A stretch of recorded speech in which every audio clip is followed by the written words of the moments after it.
Hey, Katrina here from Scrappy Horses. Welcome to my YouTube channel.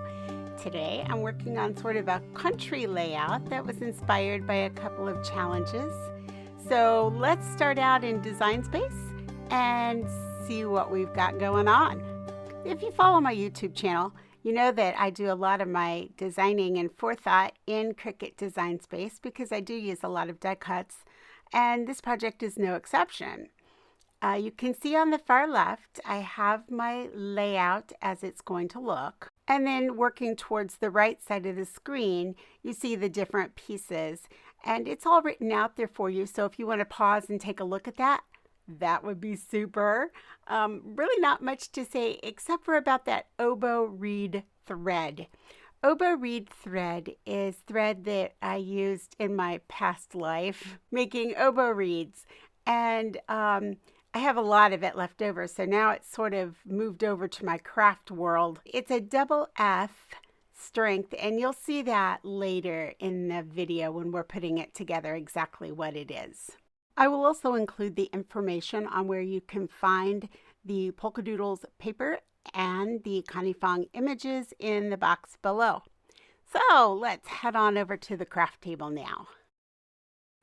So here we are, and here are the pieces that I have cut, as well as some double F nylon thread in blue, a pencil, my two print and cut pieces that have now been colored up with Copic Markers, my barrel that I've cut, a strip of denim, and some pieces that I cut out of scrap paper to finish off the barrel, as well as a little plaid bow.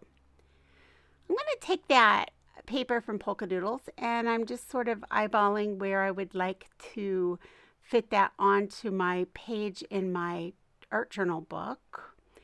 And I have gotten out a scored mat, and I'm just kind of lining up my ruler with the scored marks or eyeballing it in some cases. I'm not too worried if it's exactly straight. I'm going to ink it up here a little bit with some sapphire ink around the edges, as well as a little cashmere brown. These are both probably retired colors from close to my heart. Bringing in that barrel, and I'm going to go around the edge of it, but you can see that I've slipped the corner of that page in there so that I can kind of get the lines to show up a little bit better. Sometimes I go in with a marker and I just sort of mark over those lines, and sometimes I actually go to the trouble to, put some paper in and just ink it, just trying to get it darker on those edges so those lines show up a little more. I've got my Versamark Embossing Ink, and this is the bottom layer of the little pieces on my barrel using some platinum powder. This is sort of a gray, silver gray, almost like a warm gray color. Not real shiny, like silver. On this layer, I'm using a little bit of that platinum, coming in with a little bit of gold and some copper. And you'll notice that when I use my heat embossing tool on this, I'm going to get some different texture on it, and as well as color. Coming in with my Pitt Pen and just going around the edges here just so I don't have white, and that'll just kind of get that finished off looking. I'm going to go ahead and adhere the piece with some ATG Tape Runner as well as some Fabri-Tac. I really like my Fabri-Tac. I've been using some different glues the last few projects, and I don't know, for me, Fabri-Tac is the best. I really, really like that adhesive. All right, back to this barrel. Sorry, it's a little bit fuzzy there. I am building my barrel now by adding my embossed pieces to the top. Just gives it a little bit more interest than it had before. All right, what I'm doing here is I'm adding a piece of cereal box to the back of this piece of denim. Now the reason I'm doing that is because I want to wrap that blue thread around this, and I would have had trouble doing that if I hadn't had something to stabilize it. So putting a little bit of cereal box back there gave it enough weight and stiffness that I could go ahead and tie this string around. Now, what I did is I just basically made it simple, tied it on in 2 rows, and now I can bend that cardstock a little bit and crisscross it, and that just makes it really easy. I'm slipping my barrel in because I want the barrel behind that thread. Now I've decided, now I've got it sticking off the page, so I need something to fill in that gap. So as you can see, I just drew in some just a little marker lines there on where to cut to get an approximate shape there.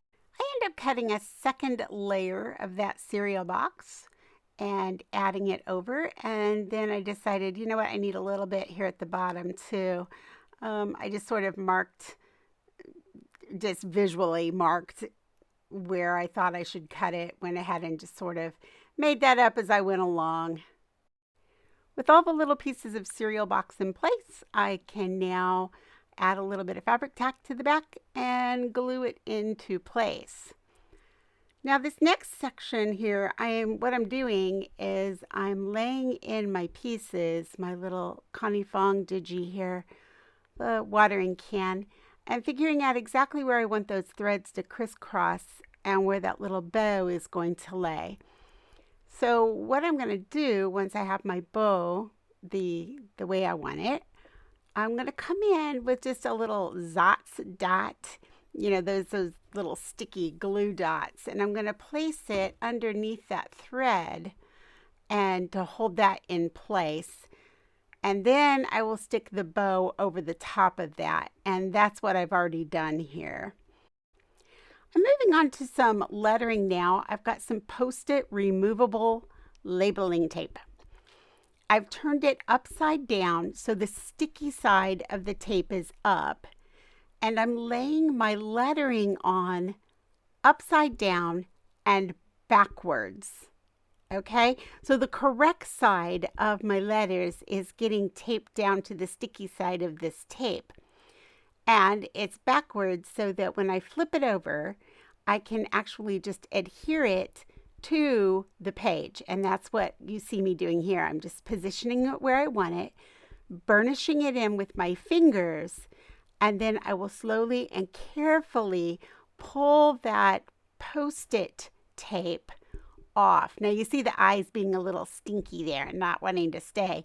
So I just pressed it with my thumbnail, then got my piercing tool and held it as I pulled the rest of the tape from the page. And that brings another video to a close. Hey, any questions, comments, please leave them in the box below. I'm more than happy to answer and address those.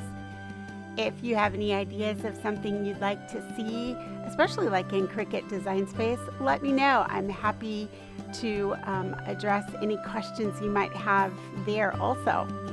All right, you have a wonderful week, and I'll catch up with you in the next video. Bye.